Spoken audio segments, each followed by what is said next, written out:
जय हिंद, जय भारत। आइए हम समझते हैं कि कोशिका क्या है। जैसे ही हम जानते हैं कि जब कोशिका की बात करते हैं तो यह एक बहुत जटिल प्रक्रिया है जो आसानी से समझ में नहीं आती है, लेकिन जब हमारा देखेंगे तो हम इस बहुत अच्छी तरीके से समझ पाएंगे कि कोशिका क्या है। सबसे पहले 1665 ईस्वी में एक वैज्ञानिक रॉबर्ट हुक ने एक माइक्रोस्कोप बनाया और उस माइक्रोस्कोप बना के पौधों की छाल से एक पदार्थ निकाला जिसको हम कॉर्क कहते हैं। उस कॉर्क को पतला पतला स्लाइस के रूप में काट दिया और जो उसने माइक्रोस्कोप बनाए थे उस माइक्रोस्कोप से जब उसका अवलोकन किए कॉर्क को तो उन्होंने देखा कि वह बहुत से कोष्ठकों में प्रकोष्ठ में बटा हुआ है जो देखने में मधुमक्खी के छत्ते जैसे लग रही है।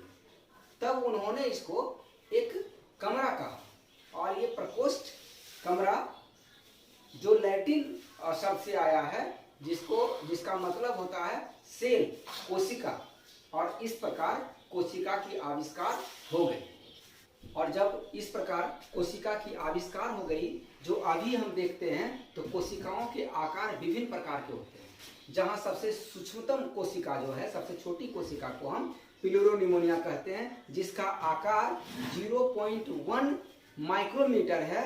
इसी प्रकार जो सबसे बड़े सेल हैं वो ऑस्ट्रिच का होता है जिसका आकार मिलीमीटर में मापते हैं, जो 150 × 175 मिलीमीटर होता है।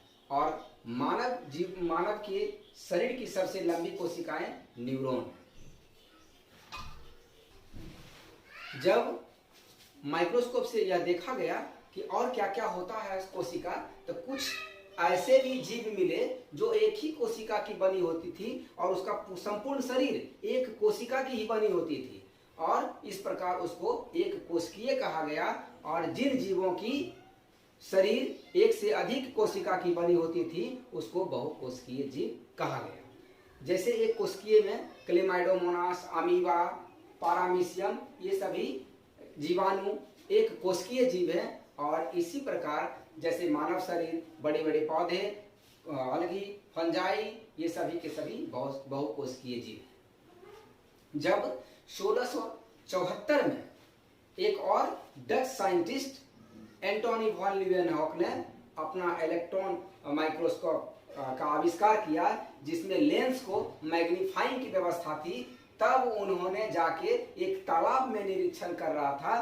तब उन्होंने देखा नहीं, कोशिका जो है वो जीवित भी होती है। और सबसे पहले एंटोनी वॉन लीeuwenhoek ने जीवित कोशिका के बारे में बताया। और इस तरह 1838 में रॉबर्ट ब्राउन ने कोशिका में केंद्रक का पता लगाया। जब केंद्रक का पता लग गया तो बहुत सारे कोशिका में धीरे धीरे और जानकारियां होने लगी। और 1839 में जाकर J.E. पुरकिंजे ने उन्होंने बताया कि जीवों में, कोशिका में बहुत सारे द्रव्य होते हैं जिसको उन्होंने जीव द्रव्य का नाम। यदि अब तक इस चैनल को सब्सक्राइब नहीं किए हैं तो इसे कर लें और बेल आइकॉन जरूर दबा दें ताकि वीडियो अपलोड होने पर आपको सबसे पहले जानकारी मिले। 1838 में एक वनस्पति शास्त्र स्लाइडेन ने कहा कि पौधों की जो शरीर बनी हुई है एक कोशिका की बनी हुई है। ठीक एक साल बाद उनके मित्र जो जंतु शास्त्री थे स्वान ने कहा कि पौधे ही नहीं, जंतुओं के शरीर भी कोशिका की बनी होती है। और इन दोनों मिलकर सेल थ्योरी दिया जिसको पूरा विज्ञान सेल थ्योरी के नाम से जानता है। और आज भी हम लोग उसको अध्ययन करते हैं। सेल थ्योरी स्लाइडेन एंड स्वान ने दिया। और वही दोनों मिलके कहा कोशिका जीव शरीर की सूक्ष्मतम और संरचनात्मक एवं कार्यात्मक इकाई है। Fundamental unit of life is called cell. 1855 में भर्च्यू ने कोशिका सिद्धांत को और कोशिका के अध्ययन को आगे बढ़ाया। आप इस पेज का स्क्रीनशॉट निकाल कर अध्ययन कर सकते हैं। और जब 1940 में इलेक्ट्रॉन माइक्रोस्कोप का आविष्कार हुआ तब कोशिका के विभिन्न अंगकों का अध्ययन हुआ।